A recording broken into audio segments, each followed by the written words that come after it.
Oke, assalamualaikum warahmatullahi wabarakatuh. Waalaikumsalam warahmatullahi wabarakatuh. Halo teman-teman semua, apa kabar? Alhamdulillah. Nah, kabarnya ada di sini ada Mas Rafif, ada Mbak Mila. Gimana kabarnya Mas Rafif? Alhamdulillah baik. Oke, gimana Mbak Mila? Alhamdulillah.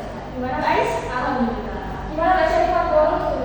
Oke, terima kasih atas kehadirannya sebagai mahasiswa prodi PPKN ya. Iya, betul sekali. Oh ya, kembali lagi di OSAN, obrolan santai. Jadi topik kali ini membahas tentang budaya buruk nih. Budaya buruk yang sudah mendarah daging di pemerintahan Indonesia ya tentunya. Topik yang kita bahas itu tentang menyangkut budaya buruk itu. Nah, kira-kira dia tahu nggak budaya buruk apa sih yang saya maksud? Budaya buruk di dalam pemerintahan Indonesia ini sebenarnya banyak banget ya, banyak banget budaya yang harus gimana ya? Yang harus Dicontoh ya? kita coba lagi. Apalagi yang baru tren di beberapa hari belakangan ini, yaitu dugaan kasus korupsi dari Pak Anies Baswedan, di mana beliau itu sebagai calon presiden dari Partai Nasdem sendiri. Nah, ngomong-ngomong berita buruk tersebut nih, kan korupsi tentang Anies Baswedan itu berarti masih bumi-buminya nih, masih ada perbincangan ya berarti. Terus ada yang tahu nggak ini salah satu dari kita itu apa yang menjadi latar belakang dari Anies Baswedan korupsi itu ada yang tahu nggak ya? Kita belum tahu, mungkin kita bisa cari tahu sama-sama. Iya, aku sendiri belum tahu. Iya sih, oke kita udah di obrolan santai ini. Oke, siap-siap. Jadi saya tuh mendengar bahwa Anies Baswedan itu telah diperiksa oleh KPK dalam kasus korupsi dana bantuan COVID-19. Kan teman kita habis belanja COVID-19 ya teman-teman. Dan korupsi itu formulanya sebesar 40 miliar. Gimana menurut? Oh ya. Untuk korupsi bansos COVID itu sebenarnya nggak cuma Pak Anies Baswedan ya.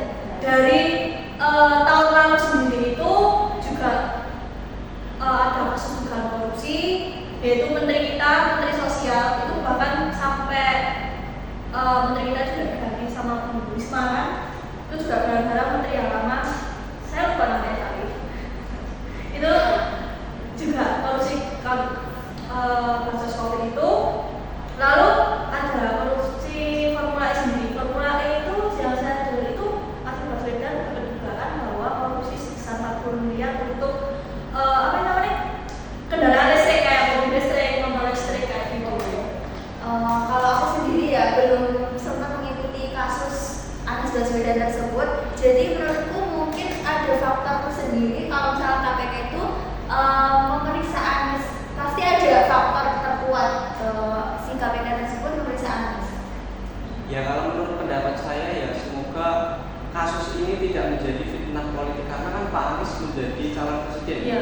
Karena itu nanti akan mempengaruhi juga terkait dengan partainya maupun pemilihan. Sebelum warga Ya, setuju juga ya, tapi kita juga harus objektif untuk mengambil keputusan dan kita juga harus bisa mengubah hasil dari penyelidikan agar kita bisa mengambil kesimpulan dari suatu masalah. Dari sekian banyak perjalanan sekarang perkembangannya berita Pak Anies itu bagaimana sih reaksi Pak Anies terhadap pemeriksaan ini? Waktu kemarin tuh aku baca berita, itu kan beliau diwawancarai juga dari salah satu televisi ya. Itu beliau bilang kalau dia itu enggak mengklaim dirinya bahwa dia itu enggak melakukan korupsi tersebut.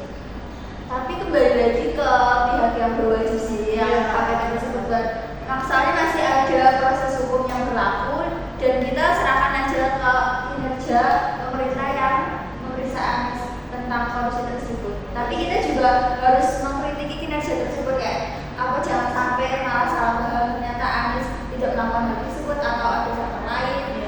Ya saya setuju juga dengan pendapat dari Bila bahwa kita juga harus mengkritisi terkait dengan berjalannya KPK karena KPK itu penegak hukum supaya tidak bisa mengintervensi dari pihak manapun dan hukum itu bisa ditegakkan saat ini. Coba dari Mbak Syarifah. Ya, saya harap ini juga tidak berdampak buruk bagi pemerintahan Jakarta dan penduduk setempat pasti juga akan mendapatkan dampak yang mengakibatkan kekhawatiran masyarakat. pendapat individu kalian sendiri itu gimana tentang kasus ini?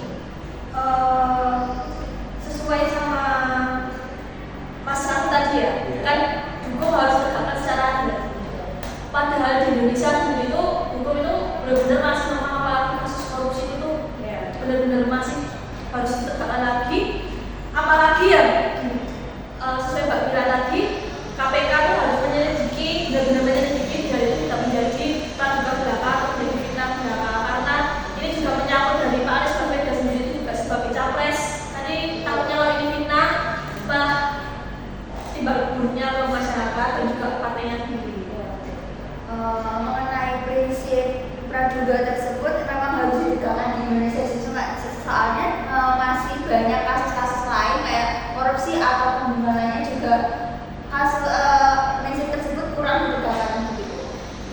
Kalau dari saya sendiri, agar kita sebagai mahasiswa juga harus melihat tentang kinerja dari KPK itu. Sebenarnya KPK itu tugasnya apa? Mencegah atau menindak atau semuanya. Jadi supaya kita itu bisa memberikan sebuah perubahan dan dari sisi KPK itu bisa menjadi lembaga yang kuat untuk menegakkan keadilan dan sebagai lembaga penegak.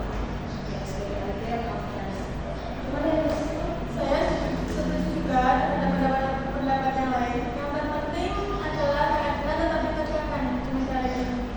Dan kebenaran harus didapatkan melalui proses yang sangat adil agar itu